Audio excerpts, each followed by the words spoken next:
This is Karangahape Road, central Auckland. Most people call it K Road. My name is Six. For many years, K Road was my home. I was homeless.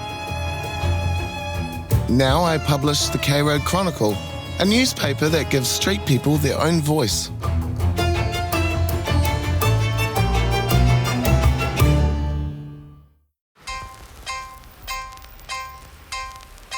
Raymond is a support worker helping look after the street community on K Road.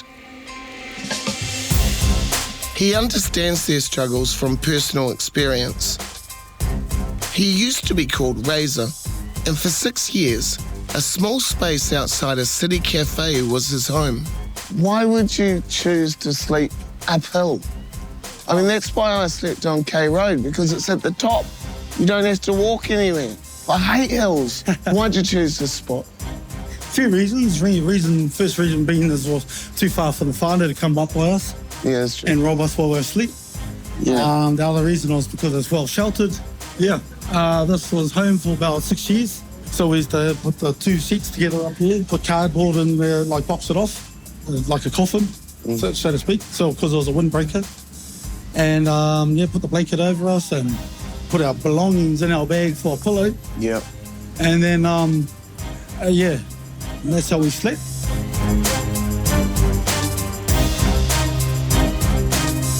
I just come here and this was my space of letting it all go under my blanket, screaming. Yeah.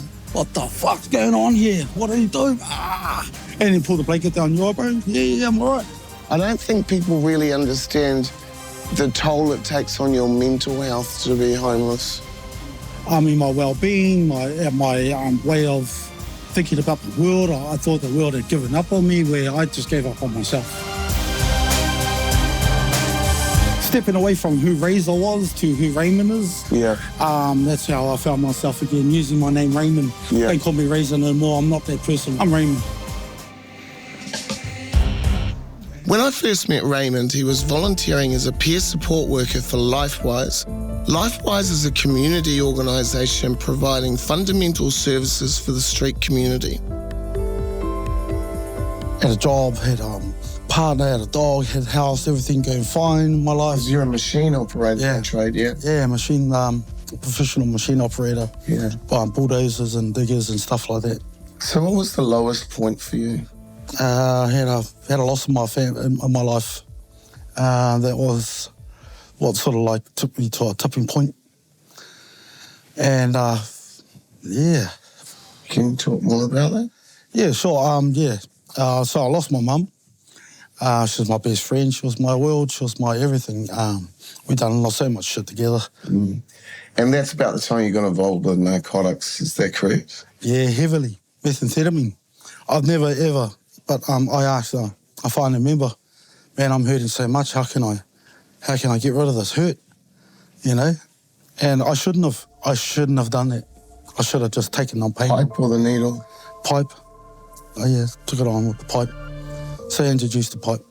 The same whānau member introduced how I could harden up. So I started dealing for different families, gangs, to learn things. But it wasn't dealing that led to a stint in prison.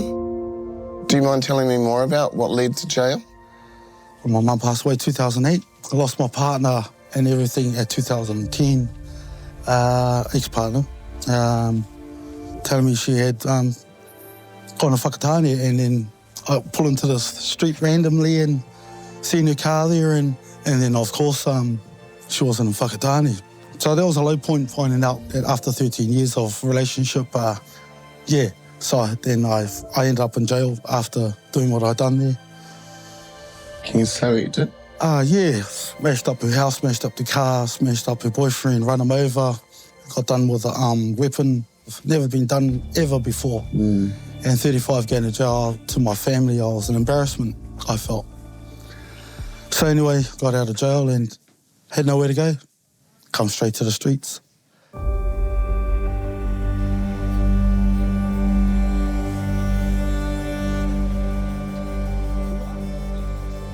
But now you've come full circle. Yeah. Now you're actually in housing. Yes. your peer support, you're helping others through their journey. Yep. Tell me about your peer support work. My peer support work, far out. Well, because of when I look back when I was on the streets, I want to make a change. When I look at the whānau on the streets, there's Razor. I need to bring him off the concrete. I need to bring her off the concrete. And to do that, since I've been here, has been so rewarding inside. Oh, just see what you've been up to lately, PJ. I was hustling around town. Oh, I've been quite depressed lately. oh, Yeah, struggling. Food and that. Financially can't properly support myself.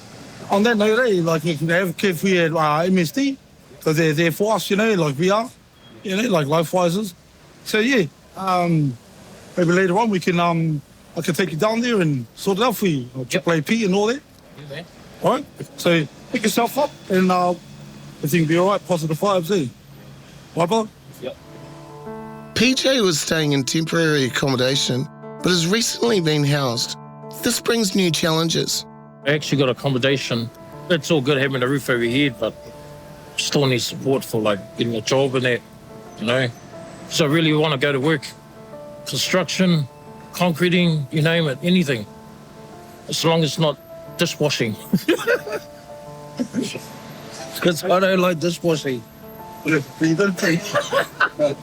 Yeah, I'm actually going to look at the Strawberry and Hunga tomorrow. My partner's going to take me out there, and it's a recycle company, and I'm a master sorter.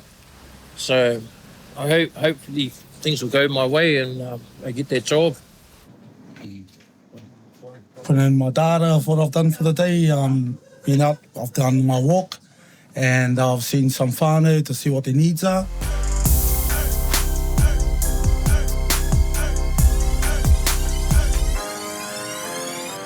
PJ, what's it like to be housed, bro? Congratulations. Awesome. Give me 5. Yeah. Okay, great. Thank you. There's nobody from the office that can go down there. Well, I think so anyway, that could come from the office and go down there and talk to the whānau and get that trust, build that trust.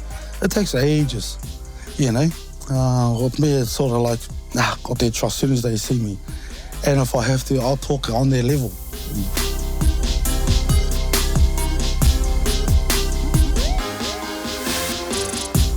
So we do all those wraparound support things, to uplift our whānau. That's what's good about being on this side of things, working and see what we can do for the whānau to pick them up, be better people, better themselves. They feel a lot better than coming from the concrete, because they'd be tough to be on the concrete, tough as the concrete to live out here. But we try and pull them away from that. That's a different struggle thing from the concrete. But you from the hard yards, man. I mean, I remember coming out during COVID.